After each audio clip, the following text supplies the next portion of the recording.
खालवा विकासखंड के ग्राम गोगईपुर में कार्यकर्ता की नौकरी के लिए पर्यवेक्षक अर्चना नीलकंठ ने 30,000 रुपए की मांग कर डाली। व्यवस्था नहीं होने पर पद पर दूसरे की नियुक्ति कर दी गई। ग्राम गोगईपुर की मंजू ने बताया कि मुझसे 30,000 रुपए की मांग की गई थी।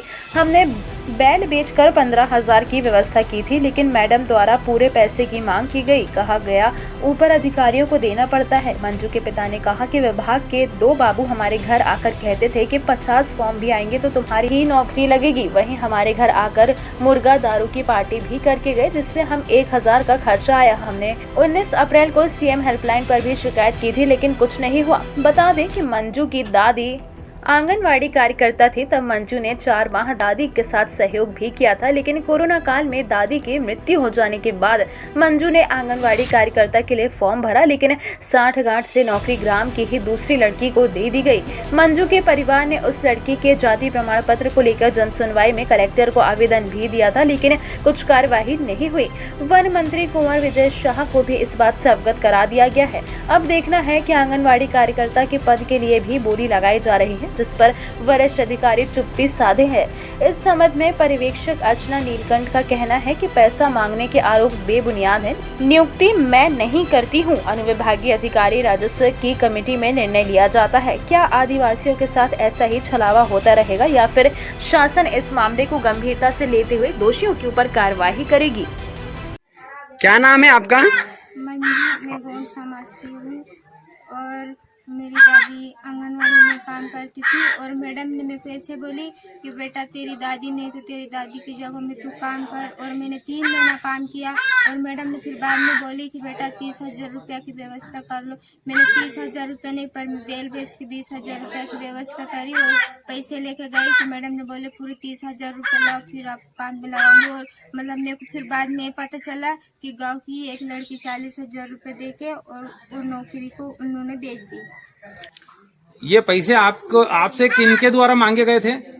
अर्चना मैडम नीलकंठ मैडम ने मांगी। क्या आपके घर भी विभाग से कोई आया था?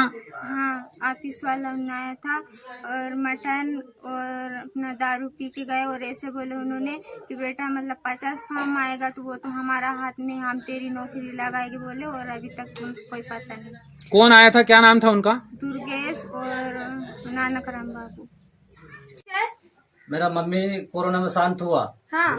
तो मेरा लड़की को लगाने का बोल रहा था, लेकिन उसने नहीं लगाया। कहाँ लगाने का बोल रहे थे? अपना आंगनवाड़ी में। आंगनवाड़ी में? हाँ। उनके मम्मी की थी कि दादी थी? दादी के साथ काम करती थी? हाँ, काम करता था। क्या बोला था सुपरवाइजर ने? सुपरवाइजर ने बोला कि तेरा लड़की को मैं काम पे लगा देगा। हाँ। और इतना पैसा मेरे को देना, 30,000 रुपए देना। अब मैं बेल को बेच के 15,000 का मैंने व्यवस्था करा और उसने बोला कि 15,000 नहीं, मेरे को पूरा 30,000 होना करके बोला उसने। आपका आरोप? गोपाल भाई, ये जो आपके गांव के विश्राम भाई हैं, हाँ, तो इनके द्वारा आपको एक बेल बेचा गया है। जी हाँ। तो ये किन समस्याओं के चलते बेचा गया है? इनको जो है, अब सब सरल शब्दों में बताता हूँ। इनकी जो माँ आंगनवाड़ी में थी, कोरोना काल में गुजर गई, तो इनके जो बच्ची के नौकरी के पैसे कम पड़ रहा था। इनके कई मैडम ने मंगाया था पैसे 30 से 40,000 रुपए, तो इनने मेरे को 20,000 रुपए का बोले भैया तू रख ले। तो मैंने चल ठीक है भाई, मैं रख लेता हूँ घर का घर, तेरे काम धका ले करके फिर उनने मेरे पास बेच दिया। और क्या नाम है मैडम का जिनके द्वारा ये पैसे मांगे जा रहे थे? अर्चना करके ऐसा कुछ नाम है, मेरे को पूरा मतलब नाम नहीं मालूम उसका। खालवा से मुकेश जाधव की रिपोर्ट।